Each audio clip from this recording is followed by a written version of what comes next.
Welcome to TSAT. Today I am going to introduce you about disaster management.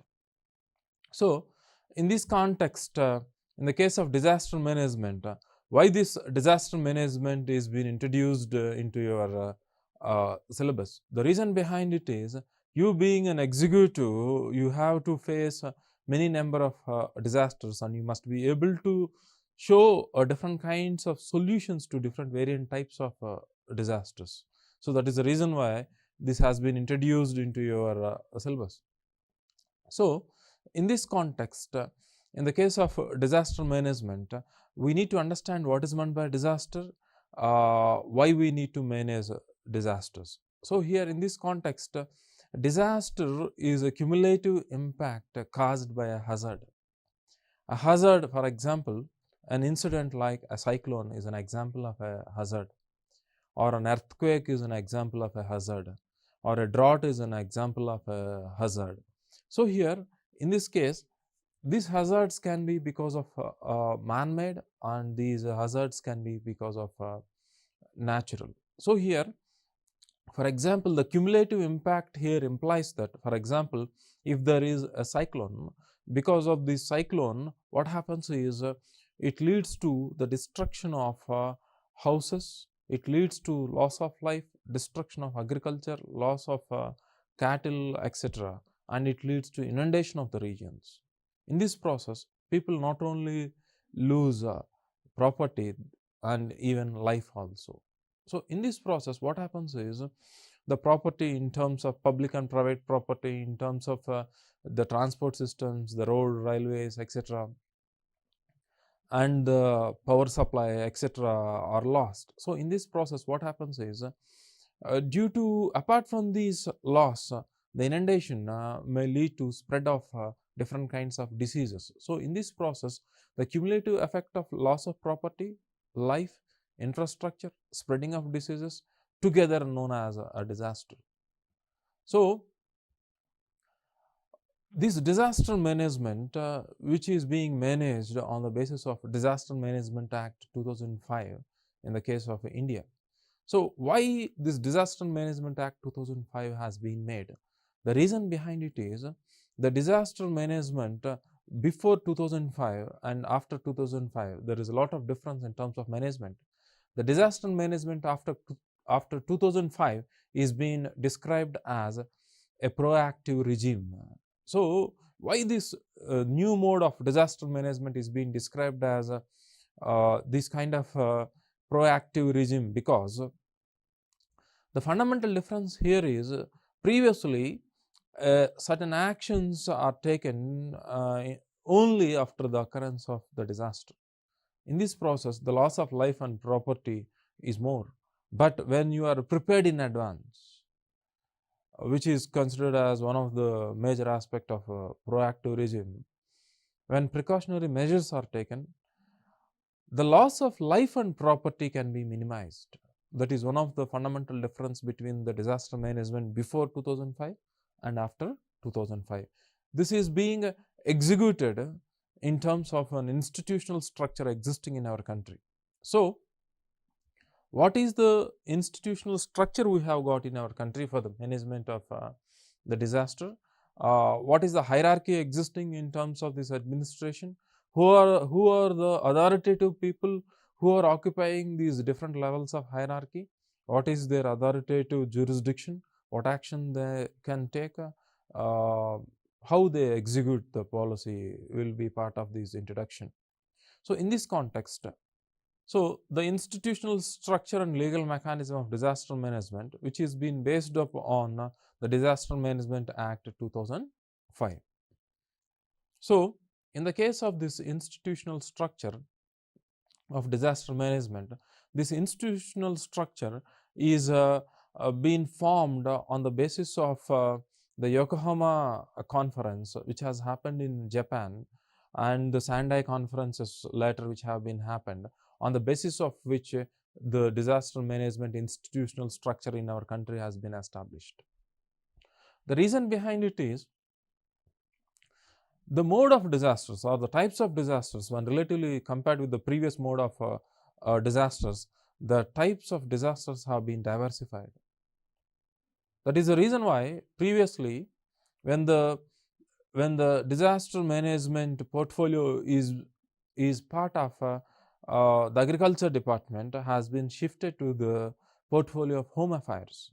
The reason behind it is during the independence or the post-independence duration, what happens is the mode of disasters are more natural, which are more cyclonic, drought kind of aspects were related to agriculture. But with the change in time, the mode of disasters have gradually changed. That is the reason why they have shifted the portfolio of disaster management to the portfolio of home affairs. For example, if there is a terrorist attack on Taj happened a decade ago, for example. So in this context, what can the Department of Agriculture do in this case because of a man-made disaster caused by terrorism? The Department of Agriculture doesn't have any kind of authority to take any actions to control the impact of disaster. In the same case, for example, in different kinds of disasters, for example, the destruction happened because of an earthquake, or the destruction happened because of a cyclone, or for example, in the case of the corona, is a disaster where the agriculture department doesn't have much mechanism or authority to take certain steps. So the institutional structure is being framed in such a manner where at different hierarchical levels, where the authoritative positions have certain decision making powers to solve the problem. Such is the way the structure of the institution is being designed. So which is being based upon the Yokohama conference held in Japan, where our Disaster Management Act 2005 itself is being designed. So this Yokohama conference, which has held for the first time in 1994 for the management of disaster management, consequently it has led to different types of conferences which are being held, has been projected to you. Sendai conference is such one type of conference happened. So in the case of the National Disaster Management Authority is the apex institutional body which is existing in our country to make decisions on disaster management. So the Prime Minister is being made as the chairman of this NDMA. So why the Prime Minister is being made as the chairman of NDMA? The reason behind it is Prime Minister is a kind of executive authority where he can command any department possible at the central level and even at the state level. That is the reason why the structure of this institution is being made in such a manner where the highest authoritative, the real authoritative person is being placed at the apex position, is the significance of this structure. Apart from this, National Executive Committee is a body because the Prime Minister himself cannot supervise every aspect. It requires certain institutional levels at different hierarchical levels. So one such hierarchical level is National Executive Committee, which is being headed by the Union Home Secretary as the chairman and secretaries of other ministers as members. See the kind of positions this position being occupied by the personal the executive people from the Union Cabinet, who have got the authority to take decisions throughout the jurisdiction of our country's region. So this is the next level. National Executive Committee consists of all these secretaries chaired by the Union Home Secretary, so that they can command every department possible depending upon the type of disaster happens. Because if it is a disease, the medical department need to take many actions. If it is an agriculture, the agriculture department. If it is a terrorist attack, the Union Home Minister. So in this case, because of this reason, the members who are responsible to these respective portfolios in terms of secretaries are being made part of this institution at this level. Next constitutes of National Crisis Management Committee headed by Cabinet Secretary, and that is where the Cabinet Secretary's authority is so broad, where he can command many different types of departments. National Disaster Rescue Force (NDRF) who are pre-positioned. So here this National Disaster Rescue Force are recruited specially for disaster management, who have been trained to act accordingly on the basis of the type of the disaster happens. The reason behind it is, depending upon the type of disaster, the type of mitigative measures or actions need to be taken varies. For example, the actions or the mitigative measures need to be taken in the case of an earthquake or a cyclone or a pandemic like corona are not the same. So unless and until the personnel are being trained, they will not be aware of actions need to be taken to mitigate. So that is the reason why these personnel are being trained. But the problem is, the personnel essential to manage a disaster in terms of the number cannot be managed because of the financial limit we have got. That is the reason why limited people have been trained, and they have been divided into 8 battalions who have been pre-positioned at different locations of our country, so that the time consumed for these people who have been trying to travel to that location where the disaster has happened must be minimum. So these trained troops are being pre-positioned. Apart from this, because as I have already mentioned, the number of personnel who have been trained, because they might not be sufficient enough to tackle the scenario, in advance the state government personnel and the central government personnel, in terms of this kind of introduction of management, in terms of at the stage of your training in whatever department you have been selected, will be trained in terms of disaster management, so that in this process of training there is a kind of protocol to follow the authoritative levels, irrespective of the state and central government authorities, because to avoid contradictions of authority between central and state governments, there is a defined line of authority according to this act in disaster management. So to make cooperation and coordination, more coordination I can say rather than cooperation, is being acquired through this process of disaster management through this institutional structure. This is one of the main aim for structuring this institution. The next is State Disaster Management Authority, SDMA. The chairman is the state chief minister. So the state's chief minister has got the real authority to command every department possible. That is the reason why he has been made as an authoritative person as a chief in the state for disaster management. Later, the state executive committee, the chief secretary to the state heads the body. So the chief secretary is the executive or the head in terms of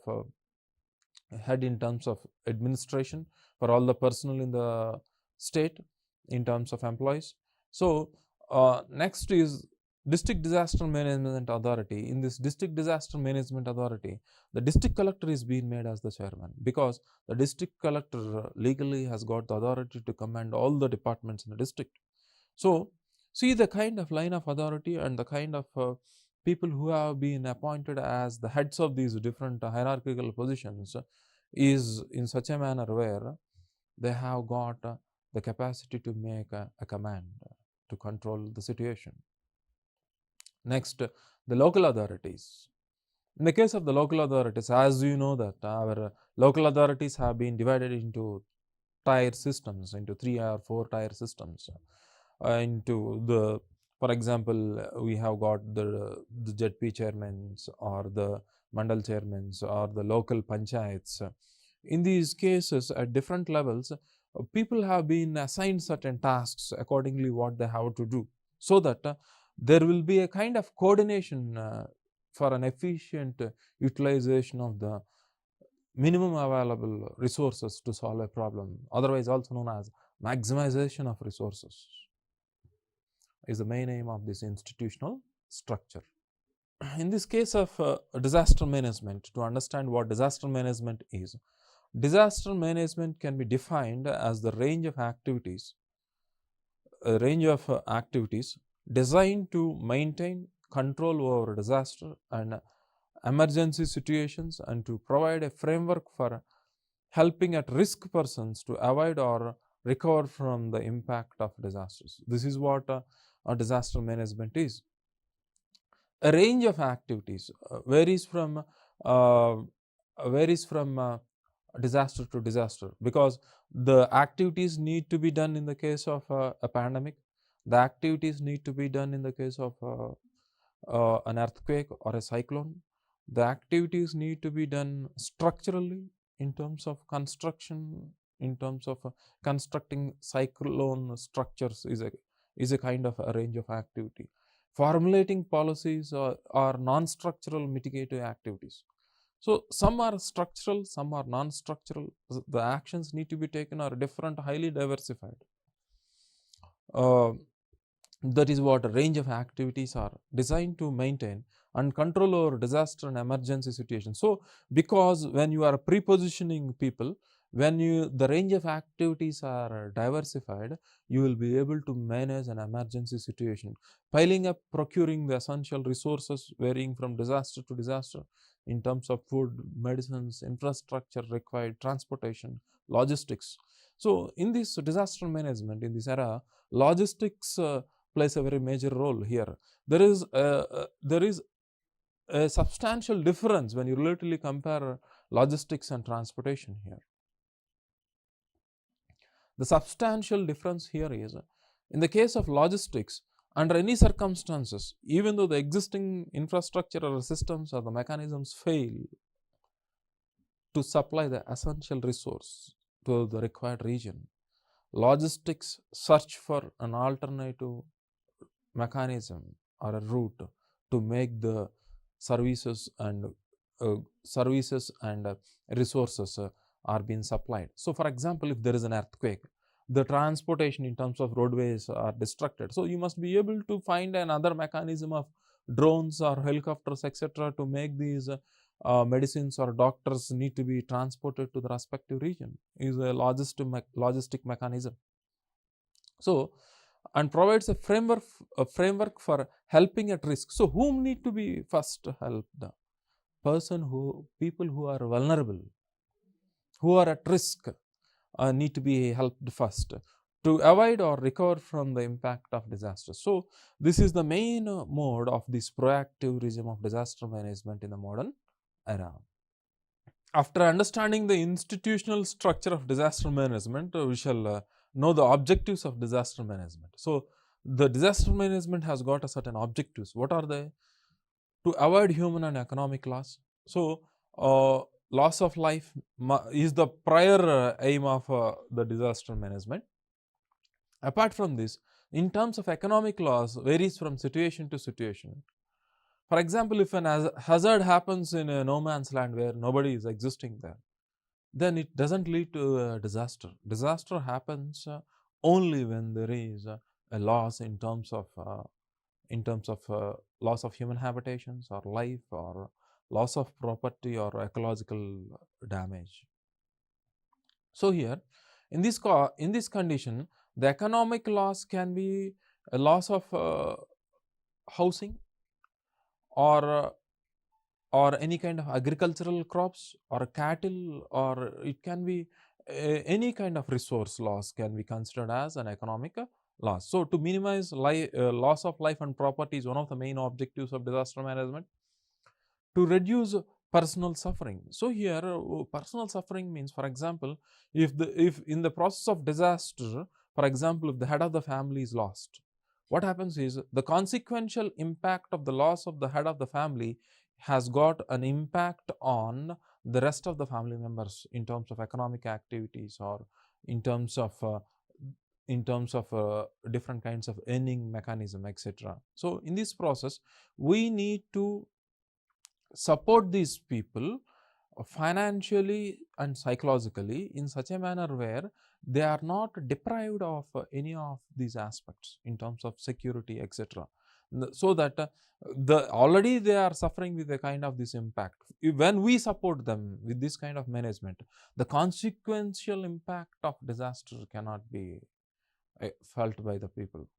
And speedy recovery. So when these kind of steps can be taken in advance, a proactive regime in expectation of a disaster, and necessary steps need to be taken, identifying the different types of disasters, identifying the probability of occurrence of a type of disaster, and zoning them geographically, so that the possibility of occurrence of a cyclone is limited to a geographical region. The possibility of occurrence of an intense earthquake is limited to a geographical region. So the necessary actions need to be taken, need to be intensified in a region where the probability of a specific disaster is more, so that the recovery can be made very speedy.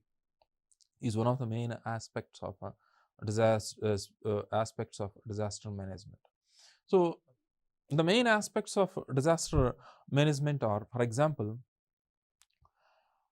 preparedness. You must be prepared in advance. So in this process of preparedness, there must be a procedure. The procedure need to be followed before the occurrence of a cyclone and after the occurrence of a cyclone. The procedure need to be followed after the occurrence of an earthquake or a pandemic.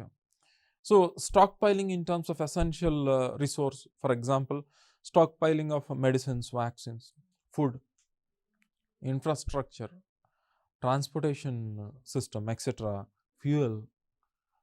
These are all different aspects which you need to stockpile in advance. Awareness. People must be made aware of all these types of disasters. When do they happen? What are the precautionary measures need to be taken to avoid these kind of disasters? Increasing the knowledge about the disaster is awareness. Logistic planning, which I have discussed with you and I have given an example, and communication. So communications plays a very major role. When you have been informed in advance, the amount of time available to escape from the disaster plays a very major role in terms of loss.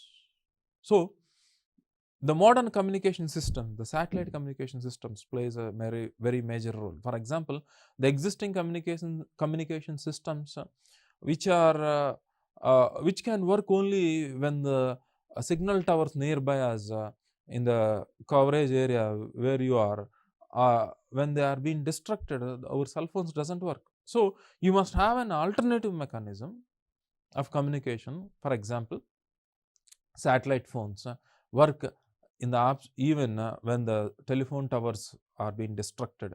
For example, a radio can work even without a antenna. So you need to have a certain kind of communicative systems which are helpful in speedy transmission of the information to the respective departments or to the people to escape from the disaster after being predicted.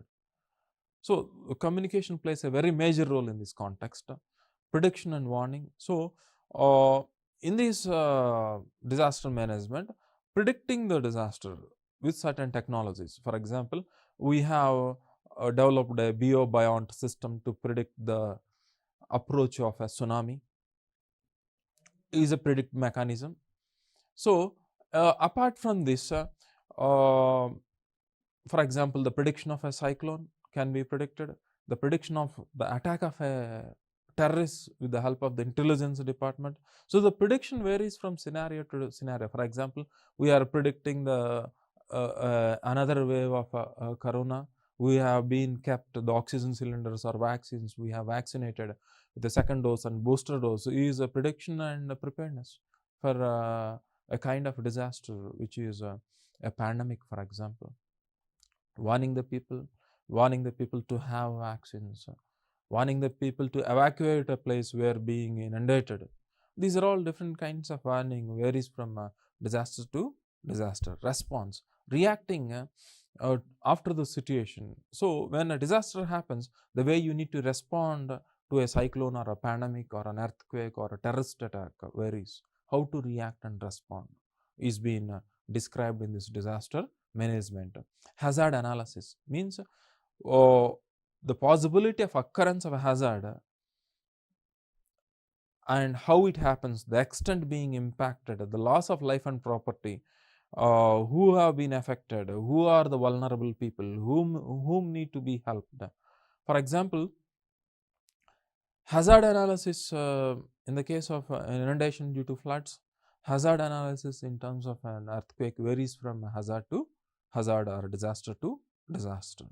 So, vulnerability analysis. So, who is going to be impacted must be analyzed. For example, in the case of floods, you will be able to identify a region irrespective of the age, the geographical location is vulnerable, the low-lying region.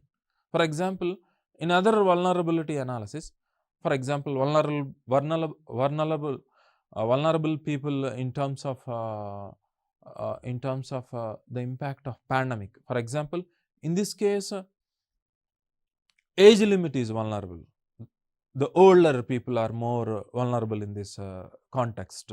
So, vulnerability varies from context to context. In the case of corona, it is age group.